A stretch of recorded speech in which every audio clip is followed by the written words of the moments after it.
নমস্কাৰ মই এতিয়া নতুন দিল্লী আন্তঃৰাষ্ট্ৰীয় বিমানবন্দৰত বহি আছো 10:50 মই লণ্ডনলৈ উৰা মাৰিম আপোনালোক সকলোৱে জানে 1600 শতিকাত বা 1500 শতিকাৰ শেষৰ ফালে মহাপুৰুষ শ্ৰীমন্ত শংকৰদেৱে নৰনাৰায়ণৰ অনুৰোধত বৃন্দাবনী বস্ত্ৰ হাজি উলিয়াইছিলে আৰু এই বৃন্দাবনী বস্ত্ৰখন আমাৰ অসমৰ ইতিহাসৰ বা আমাৰ সভ্যতাৰ এক অমূল্য অংগ আমি বহুতে বৃন্দাবনী বস্ত্ৰৰ বিষয়ে শুনিছো পঢ়িছো আৰু বিভিন্ন সময়ত ইন্টাৰনেটত হওক বা আন কিতাপ পত্ৰত ইয়াৰ ছবিও আমি দেখিবলৈ পাইছো কিন্তু আজি যোৱা 500 বছৰ কালত আমাৰ কোনো এটা প্ৰজন্মই এই বৃন্দাবনী বস্ত্ৰখন স্বচক্ষুৰে বা সন্মুখৰ পৰা দেখিবলৈ পোৱা নাই অৱশ্যে যিসকলে কেতিয়াবা লণ্ডনৰ মিউজিয়ামত গৈছে কেতিয়াবা পেৰিছৰ মিউজিয়ামত গৈছে হি এটা সুকীয়া কথা যোৱা কেইবছৰমান আগতে ময়ো লণ্ডনৰ মিউজিয়ামত এই পবিত্ৰ বৃন্দাবনী বস্ত্ৰভাগ দৰ্শন কৰিছিলো বৃন্দাবনী বস্ত্ৰ বুলি ক'লে আমি চমুকৈ ইয়াকে বুজিম যে ভগৱান শ্ৰীকৃষ্ণই বৃন্দাবনত যি লীলা কৰিছিলে যাক আমি ৰাস মহোৎসৱৰ সময়ত আমি তাক বিভিন্ন ভাওনাৰ জৰিয়তে প্ৰতিফলন কৰো সেই বৃন্দাবনত প্ৰভু শ্ৰীকৃষ্ণৰ লীলাক তাঁতশালেৰে মহাপুৰুষ শ্ৰীমন্ত শংকৰদেৱে এই বৃন্দাবনী বস্ত্ৰত অংকন কৰিছিল বৃন্দাবনী বস্ত্ৰত বকাসুৰ বধ কালিয়া দমন এই গোটেইবিলাক ঘটনা ইমান ধুনীয়া নিখুঁত চিত্ৰৰে সৈতে মহাপুৰুষ গৰাকীয়ে অংকন কৰিছিল যে তাক আমি নেদেখিলে আমি বুজিব নোৱাৰো ই আমাৰ কিমান ডাঙৰ এক অমূল্য সম্পদ কালক্ৰমত এই বৃন্দাবনী বস্ত্ৰ তিব্বতলৈকে যায় তিব্বতৰ পৰা লণ্ডনৰ মিউজিয়ামত কিছু অংশ আহি পৰে কিছু অংশ পেৰিছৰ মিউজিয়ামলৈকে যায় কিছু অংশ আমেৰিকাৰ বষ্টনৰ মিউজিয়ামত আছে আৰু কিছু অংশ লছ এঞ্জেলেছৰ আমাৰ আমেৰিকাৰ লছ এঞ্জেলেছ মিউজিয়ামতো ই বৰ্তমান আছে কিন্তু লণ্ডন আৰু পেৰিছত থকা বৃন্দাবনী বস্ত্ৰ দুভাগ যথেষ্ট ডাঙৰ যথেষ্ট দীঘল আৰু আমি যি বৃন্দাবনী বস্ত্ৰৰ কল্পনা কৰো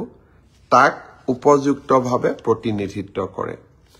বহু দিনৰ পৰা মোৰ মনত এটা ইচ্ছা আছিল যে এই বৃন্দাবনী বস্ত্ৰভাগ এবাৰ আমি অসমলৈ আনিব পাৰো নেকি আমি কোনেও ইয়াক সাধাৰণ যি জনতা কেতিয়াও লণ্ডন মিউজিয়ামত যোৱা নাই পেৰিছ মিউজিয়ামত যোৱা নাই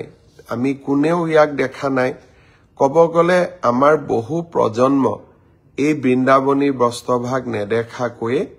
এই পৃথিৱীৰ পৰা আঁতৰিও গৈছে আমি অসম চৰকাৰে অসমৰ সভ্যতা সংস্কৃতিক লৈ সদায় সজাগ আৰু আপোনালোকে দেখা পাইছে কেনেকৈ আমি 400 বছৰৰ জন্ম জয়ন্তীক লাচিত বৰফুকনক বিশ্বৰ বৰসভাত চিনাকি কৰি দিয়াৰ প্ৰচেষ্টা কৰিছিলো গুৰুজনাৰ জন্মভূমি বৰদোৱাক আমি কেনেকৈ সজাই পৰাই তুলিছো চৰাইদেউ মিউজিয়ামলৈকে বিশ্ব ঐতিহ্যৰ স্বীকৃতি অসমীয়া ধ্ৰুপদী ভাষাৰ মৰ্যাদা লোকপ্ৰিয় গোপীনাথ বৰদলৈ এক নতুন ৰূপত গোপীনাথ বৰদলৈৰ আদৰ্শক আমাৰ নৱপ্ৰজন্মৰ মাজলৈ লৈ অহা আৰু বিহু জুমুৰক কেনেকৈ আমি ৰাষ্ট্ৰৰ মঞ্চলৈ লৈ অহাৰ বাবে নিৰন্তৰ প্ৰচেষ্টা চলাই আছো অসমৰ সভ্যতা সংস্কৃতিক নৱপ্ৰজন্মৰ মাজত জীয়াই ৰখাৰ বাবে আমাৰ অবিৰত প্ৰয়াস আৰু প্ৰচেষ্টাৰ আন এটা অংশ আছিল যে আমি কেনেবাকৈ বৃন্দাবনী বস্ত্ৰভাগ অসমলৈ লৈ আহিব পাৰো নেকি অহাকালি লণ্ডনৰ মিউজিয়ামৰ লগত আমাৰ আলোচনা আছে JSW গ্ৰুপ যাক আমি সজ্জন জিন্দাল তেখেতে এই গ্ৰুপটোক ওনাৰশিপ কৰে তেখেতৰ মাক অসমৰ আছিলে তেখেত বৰ্তমান হাৰিয়ানাৰ বিধায়িকা আৰু সজ্জন জিন্দালৰ অসমৰ লগত বৰ্তমান কোনো ব্যৱসায়ও নাই উদ্যোগো নাই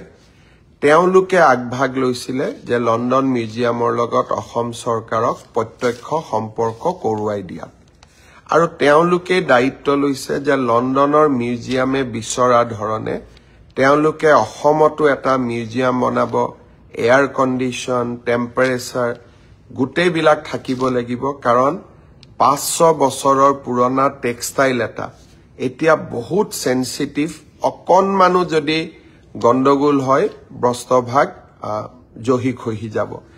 এই গোটেই কথাবোৰ পৰীক্ষা কৰি বহুত চিন্তা কৰাৰ পিছত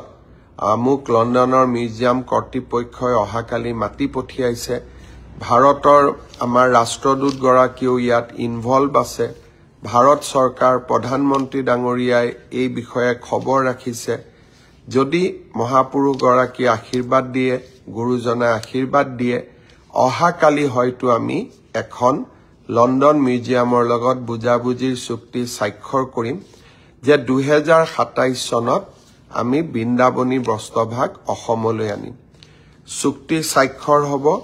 2 বছৰ আমি এই মিউজিয়ামটো বনাব লাগিব খানাপাৰা তাৰ কাৰণে আমি মাটিৰো আবলটন দিছো সাংস্কৃতিক বিভাগক জিন্দাল গ্ৰুপে সজ্জন জিন্দালে তাৰ পুঁজি দিব তেওঁলোকে চাই দিব তেওঁলোকে বনাই দিব কিন্তু মিউজিয়ামটোৰ স্বত্বাধিকাৰ অসম চৰকাৰ হ'ব আৰু বৃন্দাবনী বস্ত্ৰভাগ আমি লৈ আহিম আমি প্ৰদৰ্শন কৰোৱাম আৰু বৃন্দাবনী বস্ত্ৰভাগ আমি দিল্লী মুম্বাই আদিলৈকেও লৈ যাব চেষ্টা কৰিম যাতে ভাৰতেও মহাপুৰুষ গৰাকীৰ বিষয়ে আৰু এবাৰ জানিব পাৰে তেখেতৰ অমূল্য অৱদানৰ বিষয়ে জানিব পাৰে আৰু অসমীয়া সভ্যতা কিমান চহকী আছিল তাক যাতে ভাৰতবৰ্ষৰ আন জনগণেও জানিব পাৰে মিউজিয়ামটো হোৱাৰ ফলত আৰু এটা লাভ হ'ব যে আমি পৃথিৱীৰ বিভিন্ন মিউজিয়ামৰ পৰা আপুৰুগীয়া সম্পদসমূহ মাজে মাজে আমি অসমত আনি থাকিব পাৰিম আৰু অসমৰ পৰাও আমাৰ সম্পদসমূহ আমি বিশ্বৰ আন আন মিউজিয়ামলৈকে পঠাব পাৰিম আৰু আদান প্ৰদান এনেকৈ হৈ থাকিব এটা ডাঙৰ উদ্দেশ্য লৈ লণ্ডনলৈ যাম অসমবাসী ৰাইজৰ আশীৰ্বাদ বিচাৰিছো আৰু অহাকালি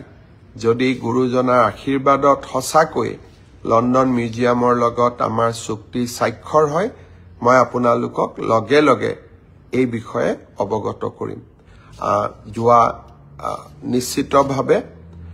দুদিন মই নাথাকো 18 তাৰিখ ৰাতিপুৱাই অসমলৈ উভতি আহিম আৰু সেই দিনাখনে আমি সকলোৱে জুবিন গাৰ্গৰ জন্মদিনটোত উপজা দিনটোত আমি সকলোৱে অসমৰ চাৰিওফালে এটা বৃহৎ ৰক্তদান শিবিৰ আয়োজন কৰিছো 53টা স্থানত ৰক্তদান শিবিৰ অনুষ্ঠিত হ'ব আমাৰ ভাৰতীয় জনতা পাৰ্টি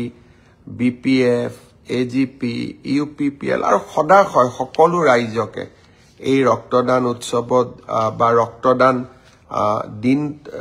ৰক্তদানৰ কাৰ্যসূচীত আমি যোগদান কৰিবলৈ অনুৰোধ কৰিছো যাতে আমি খুব বিনম্ৰতাৰে সৈতে জুবিন গাৰ্গৰ জন্মদিনটো পালন কৰিব পাৰো আৰু সেই উপলক্ষে মই চেষ্টা কৰিম যে মই 18 তাৰিখে যাতে উভতি আহিব পাৰো আৰু আপোনালোকলৈকে এই ভাল খবৰটো কঢ়িয়াই আনিব পাৰো পুনৰ এবাৰ আপোনালোক সকলোকে প্ৰণাম জনালো নমস্কাৰ জনালো বহুত বহুত ধন্যবাদ জয় আই অসম জয় হিন্দ বন্দে মাতৰম